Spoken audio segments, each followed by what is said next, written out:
اے بچیوں والوں تمہیں مبارک ہو، اے بیٹیوں والوں تمہیں مبارک ہو۔ اپنی بیٹیوں کو کبھی برا نہ سمجھنا۔ نبی پاک علیہ الصلوۃ والسلام فرماتے ہیں جس شخص کے بیٹی ہو وہ اسے زندہ دفن نہ کرے، اسے ذلیل نہ سمجھے، تو اللہ عز و جل اسے جنت میں داخل کر دے گا۔ ایک اور جگہ نبی پاک فرماتے ہیں اللہ اکبر، یہ حدیث تو میں کہتا ہوں ختم ہے نا، اس کے بعد الفاظ ہی نہیں بچتے۔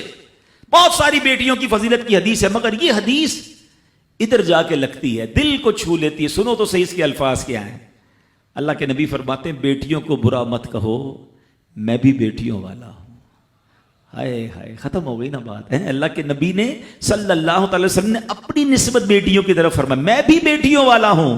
بے شک بیٹیاں تو بہت محبت کرنے والیاں، غم گسار اور بہت زیادہ مہربان ہوتی ہیں۔ سنو بیٹیوں والوں اور بہنوں والوں، اللہ کے حبیب کیا فرماتے ہیں صلی اللہ تعالی علیہ وسلم، میرے نبی کا فرمان ہے کہ جس کی 3 بیٹیاں یا بہنوں کی اس طرح پرورش کرے، ان کو ادب سکھائے، ان سے مہربانی کا برتاؤ کرے، یہاں تک کہ اللہ عز و جل اسے بے نیاز کر دے، یعنی ان کا نکاح ہو جائے، تو اللہ تعالیٰ اس کے لیے جنت واجب فرما دیتا ہے۔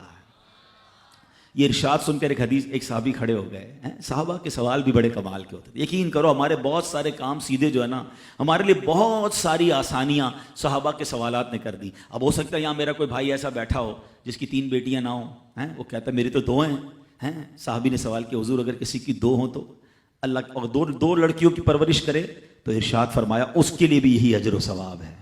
راوی فرماتے ہیں یہاں تک کہ اگر ایک بیٹی کا بھی لوگ ذکر کرتے تو نبی پاک اس کے بارے میں یہی فرماتے۔ مگر ایک روایت اور بھی موجود ہے کہ ایک صحابی نے کھڑے ہو کر کہا حضور اگر کسی کی 1 بیٹی ہو، اللہ کے نبی نے فرمایا 1 بیٹی ہو تو بھی جنت واجب ہو جاتی ہے۔ بیٹیوں پر شکایت، بیٹیوں پر منہ چڑھاتے ہو، بیٹیوں پر لڑائی کرتے ہو، اللہ اکبر، یہ تو جنت میں جانے کا ٹکٹ ہے۔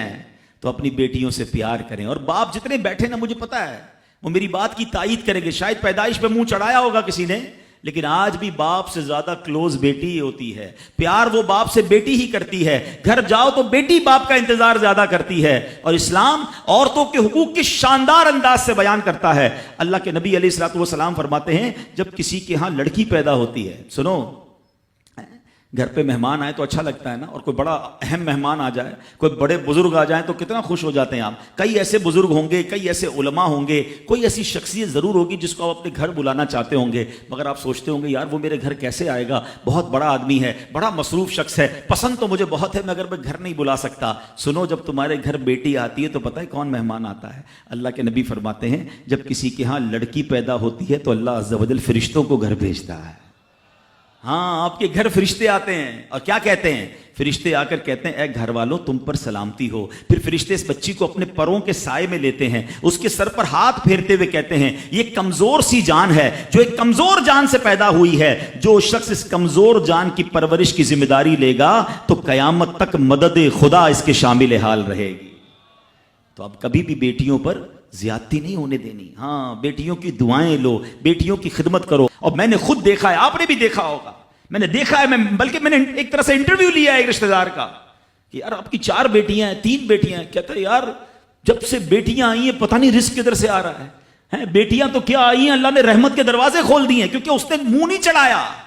کچھ ہوں گے ایسے بیٹیوں والے جن کا ہاتھ تنگ ہوگا، تو غور کرو جب بیٹی ہوئی تھی تو شکر کیا تھا یا شکوہ کیا تھا؟ اللہ نے تو بھیجی تھی رحمت تمہارے گھر پہ، تم نے اس وقت بھی اللہ کو ناراض کیا، بیوی کو گالیاں دی، ہنگامہ کیا، اب کہتے ہو رحمت نہیں آ رہی۔ تم نے تو کتنی ناشکری کر لی۔ اگر تم سجدہ شکر ادا کرتے، اللہ کی بارگاہ میں رضا راضی رہتے، اللہ بیٹیاں تو دیتا مگر تم پر رحمت کے اور دروازے بھی کھول دیتا۔ اور ہم نے دیکھا ہے لوگوں کے رزق کو بڑھتے ہوئے۔ تو کبھی بیٹی کی پیدائش پر آپ نے منہ نہیں چڑھانا ہے، ہاں، نہ اپنی زوجہ کو تانے دینے ہیں، اور بیٹیوں کا خیال رکھیں، بہنوں کا خیال رکھیں۔